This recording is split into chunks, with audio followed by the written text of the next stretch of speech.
next matter to come before the court this morning is Kristinia Dunn versus GOJO Industries.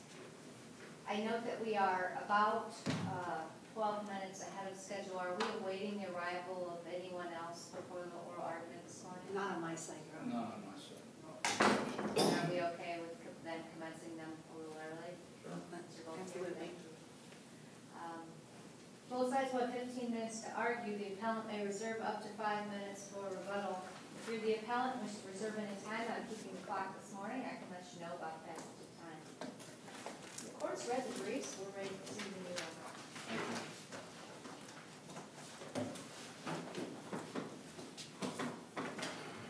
Good morning. For the record, I'm Attorney Mike Conway. I'm the plaintiff's and the appellant's counsel in this case. The record is that my client, Kristinia Dunn, worked for GOJO Industries for 7 years. She was fired on March 16, 2015. The excuse the employer gave for termination was that she was sleeping on the job. The evidence shows, it's undisputed, that my client suffers from migraine headaches. Indeed, the appellee did not contest the fact she has an impairment. They claim that the impairment, however, is not a disability. The issue before the court is whether or not the lower court should have granted summary judgment. By the way, I forgot to reserve time, 5 minutes for rebuttal. Okay. The court granted summary judgment in the appendix to the brief, where the court found basically that, in the court's opinion, my client wasn't suffering from a disability as measured by the accommodation she requested, which is an incorrect analysis. You don't measure whether or not someone has a disability by the nature of the accommodation they request. You measure that independently as to whether or not her major life activities have been substantially interfered with or impaired. I should also add, under the post-Sutton versus United Airlines cases and reflected with the amendments to the Americans with Disabilities Act, that is denoted in my brief, the standard for proving disability is lessened than it used to be. The issue is not whether or not my client was paralyzed and could not do any work at all. The issue is whether or not her disability interfered with her job duties and she needed an accommodation. The problem was someone recorded her, a coworker, recorded her on a cell phone allegedly sleeping. They say she was snoring, and that was used as justification for termination. However, my client was self-helping, dealing with a migraine episode at the time. It is well established, even in the case I argued in front of the Northern District of Ohio, Maley versus EMH Hospital, that one treatment for migraines, because there's no cure, is to put your head down or back in a darkened room and wait for it to pass. That's what my client was doing. And snoring can happen whether you're asleep or not. It's caused by restricted airways. The appellee never made an issue out of the medical record in this case. The only record they contested was whether or not we obtained an expert witness post-termination to make out the case. They claim that that somehow is evidence my client doesn't have a bona fide disability. Of course, that makes no sense. If that were the case, no one could ever have an expert witness in any personal injury case of any kind and be deemed credible. In fact, the matter is that the defendant said through HR Representative Lauren Nagel that if you're having a migraine headache, that you should just go home, you shouldn't work here. I submit that is evidence of an animosity that reflects a discriminatory attitude based on disability. The investigation they allegedly did of my client came, they looked at the video and then decided to terminate my client, and then talked to her and said what happened after the termination decision had already been made. She did not get a chance to request an accommodation because she'd already been fired, but the company was aware. At the time she was being terminated, before it was affected, that she was claiming, I'm suffering from migraines, and that the way what she was doing was in effect accommodating it by resting. She was entitled to 2 10-minute breaks a day. There's no evidence that she stole any time from the company. The record is clear that she got all her job assignments done. She never had a poor performance review. There's no evidence whatsoever that she didn't do her assigned job duty. Are you saying she did or did not request an accommodation? No, she was explaining, when she was saying what happened, she was basically describing a self-accommodation. There's no, it didn't come up before because it was never an issue before when she had migraines. This was the first time it was ever an issue. There'd be no reason to go to HR and say, I need an accommodation for migraines, because it was never an issue. She just took time to rest. It's in the deposition. Speaking of deposition, another problem with the court's analysis of this case is that the court said her summary judgment affidavit contradicts her deposition record. That's not correct. In the deposition, opposing counsel asked my client, how does migraine affect your work and your life activities at another company that she was then currently working for, Delta Industries. My client indicated she was working in pain with these symptoms. Again, you do not have to be paralyzed and unable to work at all to claim disability protection under the law. If indeed you can't have a disability in discrimination case unless you're able to work with the disability and accommodation. Another problem with the analysis in this case is the other side said, well, we had an honest belief that what we were doing was not discriminatory. Well, the problem was their honest belief was based on a pre-assessment of what happened before they talked to my client. In other words, they cut off the inquiry. Honest belief requires development of a factual record to say, this justifies our decision making. They didn't do that. They cut off the factual inquiry, remained ignorant. And even Novak testified in her deposition that she claimed she didn't know that my client was disabled because she said she's not a doctor, but she also testified she knew what a disability was at the same time from previous training. So in terms of the disability case, it's a fact-rich environment.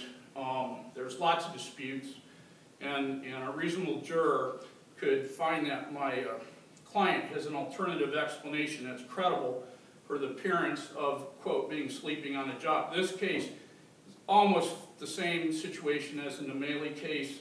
The only difference is that in Maley,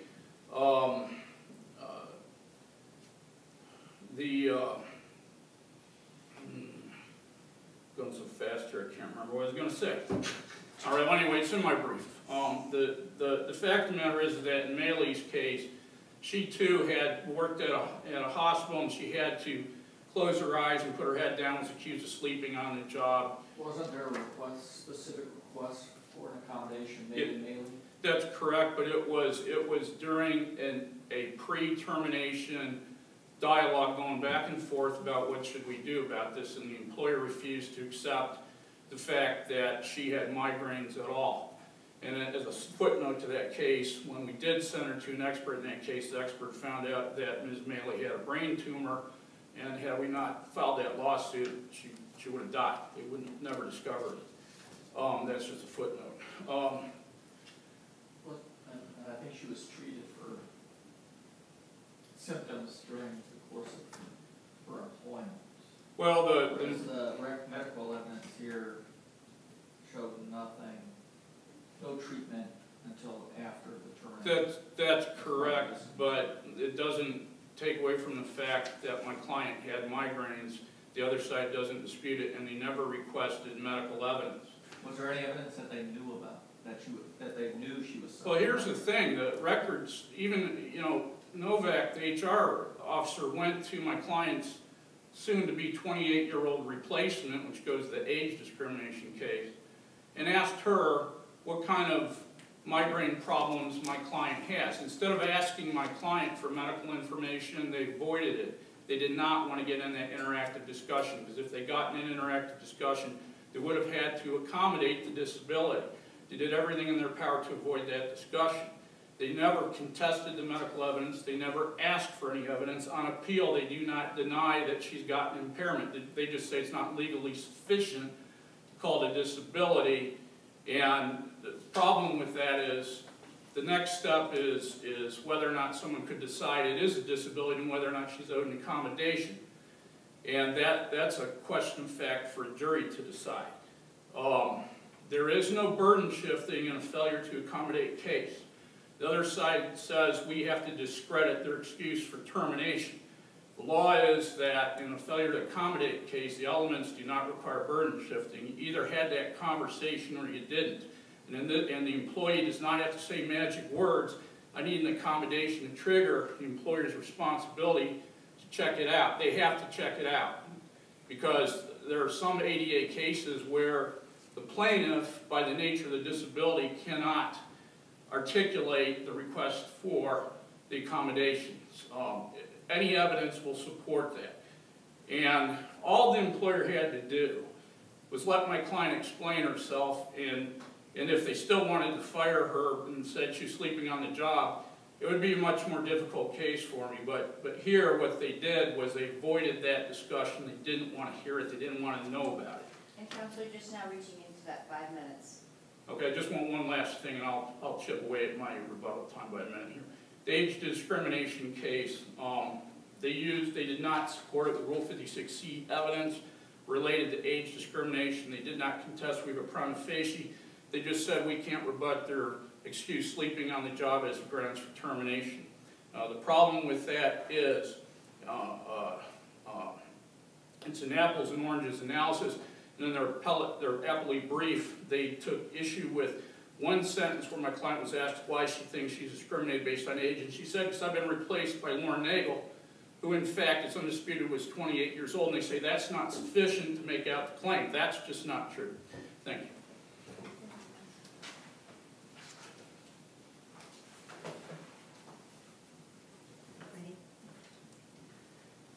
Well, good afternoon, Your Honors. Appellant Dunn's case is a blatant misuse and misapplication of the disability discrimination law. The trial court saw through the conjecture and the argument, applied the undisputed facts and the established law, and properly dismissed her case. This is not the type of case that was envisioned by the disability discrimination law. It is undisputed that Ms. Dunn never once claimed she was disabled or requested accommodation from any employer prior to GOJO. During her employment at GOJO, it is undisputed that she never identified herself as being disabled or requested an accommodation prior to an investigation for a terminable offense. It's also undisputed that her medical records show that during her employment, at no time did she seek treatment for migraines, that she didn't even mention migraines, and that she was under no work restriction. What's even more telling about how this is being a misuse and abuse of the discrimination law is that after she is terminated by GOJO, after she files a lawsuit claiming that she has a disability and needs accommodation, she admits that she intentionally does not tell any post-GOJO employer that she has a disability or needs an accommodation. If she is disabled, if she is requiring accommodation, why is she concealing this information from every employer? The only place and the only time that she claims that she is disabled and requires accommodation is during attorney argument in this litigation. Beyond never admitting she's disabled or saying that she's disabled to any employer, the appellant's sworn deposition testimony demonstrates she is not disabled. It is recognized that certain individuals with a migraine condition may have impacts to their life that raise it to a disability, but it is a case-by-case determination. In our brief, we discussed the Wingfield case, which distinguishes itself from the Maley case, and it shows the different levels of migraines. Not all migraines are equal. However, like the Wingfield case, this plaintiff, in her description of the limitations she has from migraine episodes, demonstrates that she is not substantially limited in any major life activity. Now, this is true even if you consider the lower standard after the ADAAA that the appellant so heavily relies on. to try to escape her burden of demonstrating that she is substantially limited in a major life activity. But remember, at her deposition, unlike Maley, she testified that when she is having a migraine episode, she is able to stand, walk, think, concentrate, read, perform manual tasks, see, hear, and speak. She further testified that when she suffers what she calls a worse migraine, she closes her eyes for a few minutes and then she is good to go right back to work. And despite what counsel said, she testified specifically about the migraine episode at GOJO and what impact it had on her abilities when she was working at GOJO. On the day in question, when 3 coworkers observed what they thought her sleeping at her desk, what she testified is, I closed my eyes for a few minutes, and then she was able to work the rest of the day, able to walk, was not limited mentally or physically in any manner, was not hampered or incapacitated, was able to feed herself, and was able to sleep. Similarly, this plaintiff testified that with regard to outside of work, her migraines never stopped her from enjoying what she does outside of work, from gardening to crocheting to riding a motorcycle. Quote, a few minutes to get over it, and she's, quote, fine. It is recognized that short-term temporary restrictions are not substantially limiting. Likewise, intermittent episodic impairments generally are not considered disabilities. Here, the appellant claims that at the time of her termination, she was suffering 1 to 2 migraines per week. Let's put that in perspective. Let's assume she has 2 of her worst migraines per week. That means she is required to close her eyes for a total of 6 minutes during the week, and then she is good to go, ready and fine. Under no case law would that be considered as substantially limiting of a major life activity. Based on her sworn deposition testimony, she is not disabled. Now, apparently recognizing that the appellant's deposition testimony would defeat her disability claim, the appellant submitted 2 things, an affidavit and an unauthenticated expert post-litigation report, both of which directly contradicted her deposition testimony.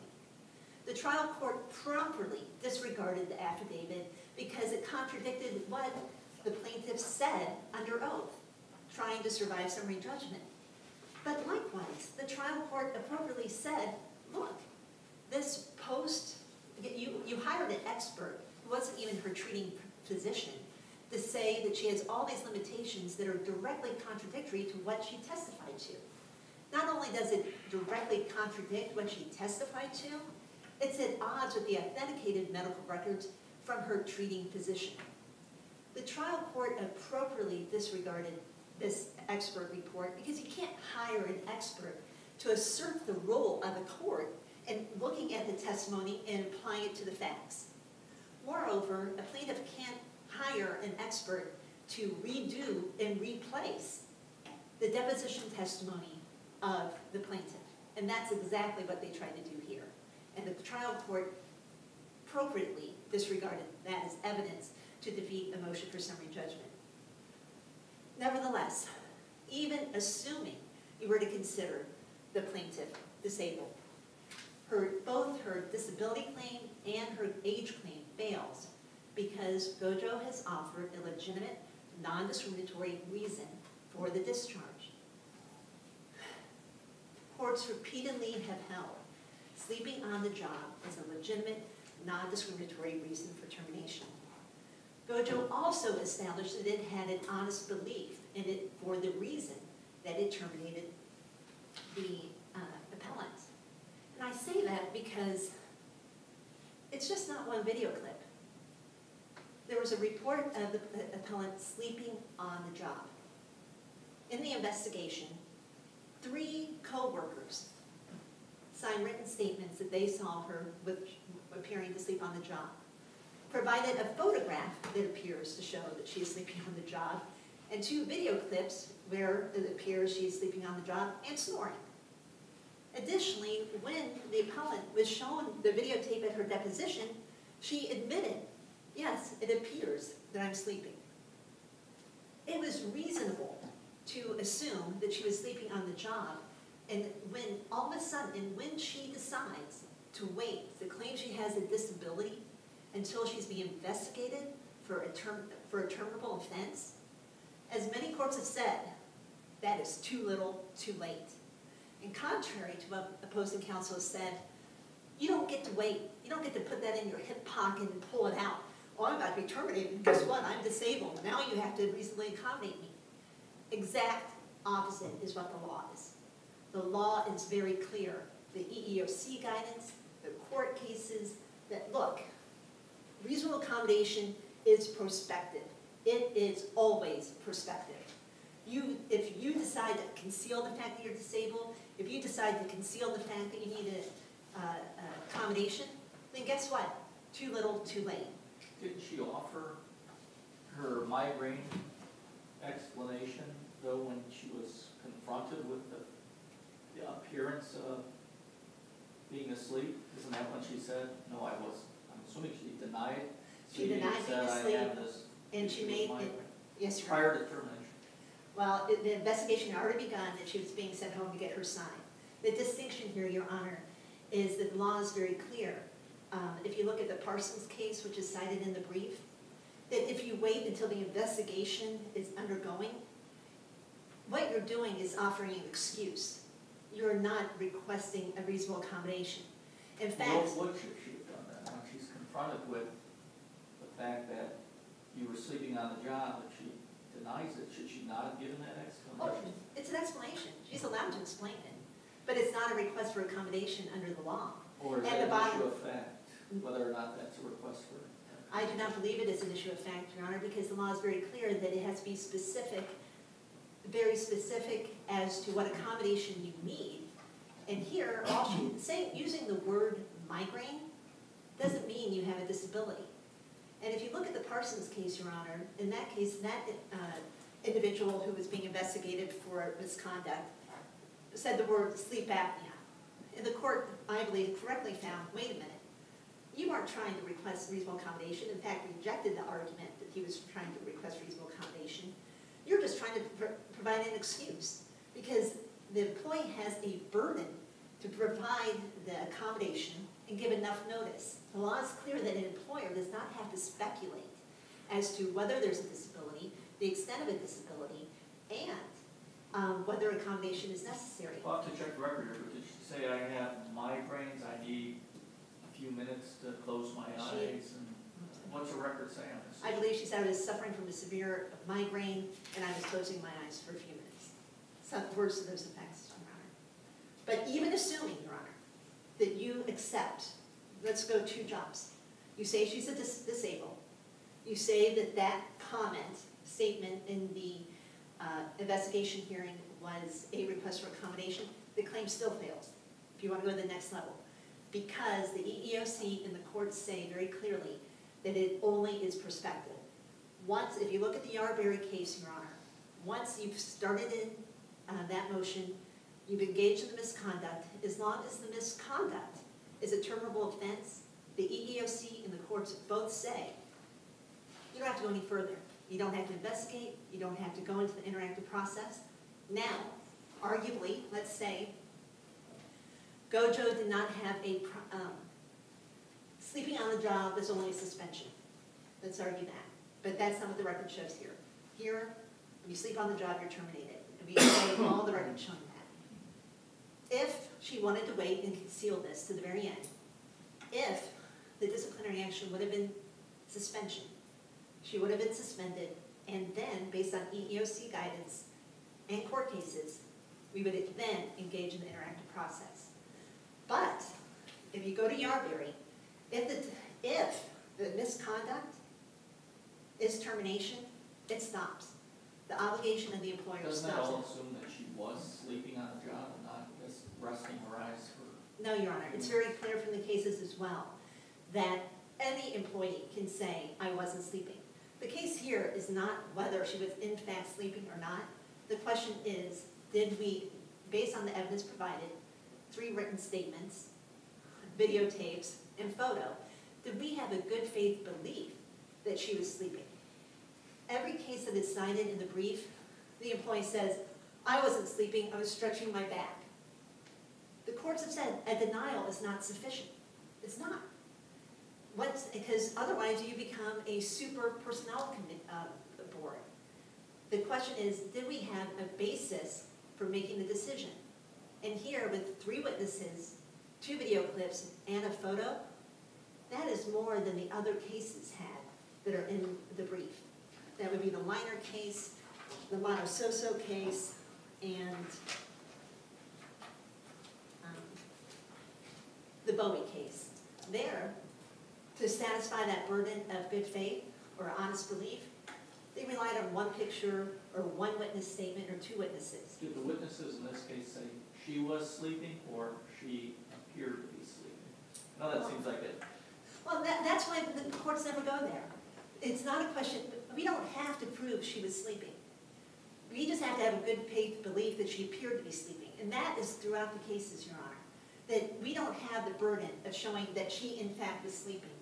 We just have to have, our burden is that we have a good faith belief that she was sleeping based on the particularized and reasonable evidence. And here we have more evidence than any other case that is found that honest belief standard was satisfied.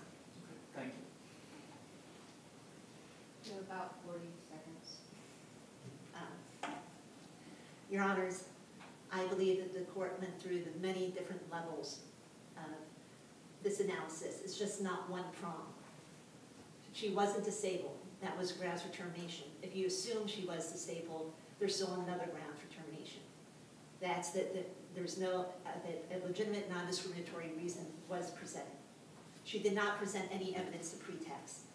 And she did not defeat. Remember, her burden is but for. She has to demonstrate, for a matter of pretext, that she would not have been terminated but for her disability. And what she loses here is that the report, the investigation, the suspension was all in play before she ever uttered the word migraine.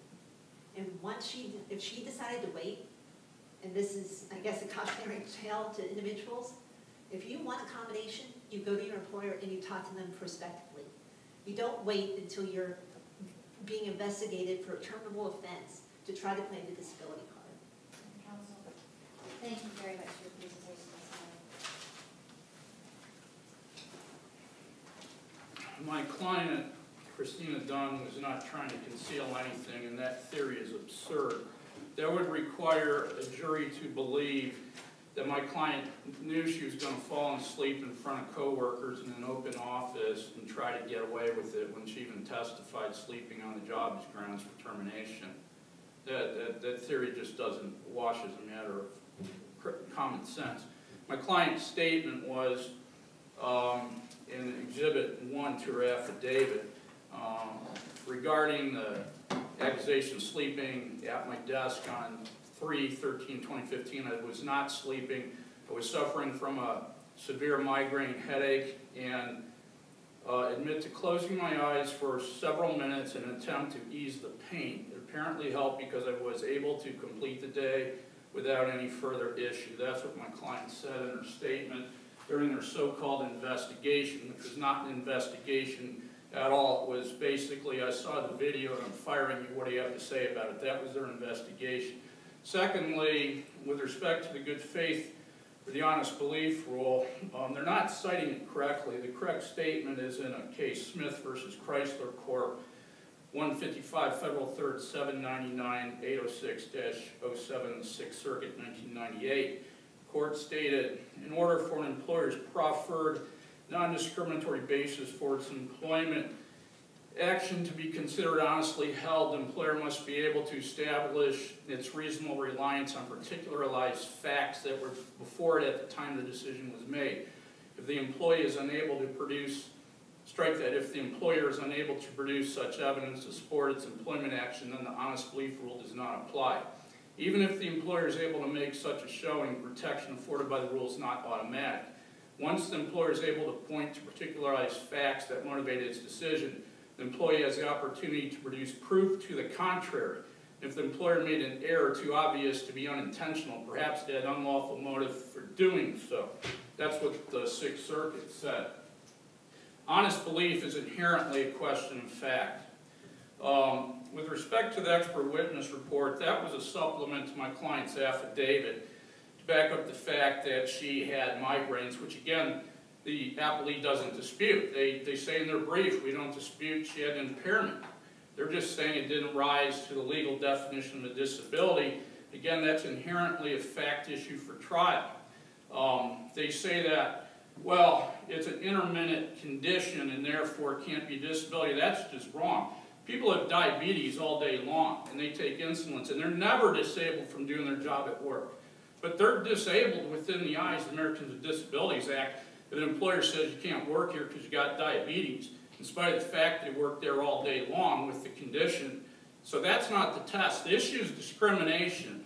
Did the employer want to avoid having that discussion with my client that she said, I got migraines, this is how I dealt with it. You know, and they say, well, they've seen this before, they got this evidence. Why didn't they ask her? They didn't go to her and say, Kristinia, you're sleeping on the job or what? What's going on here? They didn't do that. They went to everybody, they talked to everybody else. They talked to her 28-year-old coworker. What do you think of this? They never investigated anything with a good faith basis to get to the truth. They wanted to find facts to cut off the factual inquiry. That's when they stopped having an honest belief. The other side says, well, we would have accommodated her as she made or talked about it as she made a request inside of the EEOC regulations. That's just not borne out by the record. Ms. Novak didn't even know what the EEOC was. You know, I asked Ms. Novak at depo at 14, question, do you know whether or not plaintiff ever had migraine headaches? Answer, I do not. Question, well, that's not necessarily correct, ma'am, because my client told you she had migraine headaches, correct? Answer, the day of the investigation, yes. I go on. Her statement says that she had a migraine headache and that she had a disability, and her answer was, well, I'm not a doctor. And counsel, regretfully, I need to inform you that you've utilized the entire 15 minutes of time as well. Thank you. Thank you, Your Honor. I just conclude the reverse and remand. Thank you. Yes. Thank you both for your presentations today. The court will take the matter under advisement. We will issue a written decision which will be known to both sides as well as posted on the Ohio Supreme Court website. We are adjourned. Have a wonderful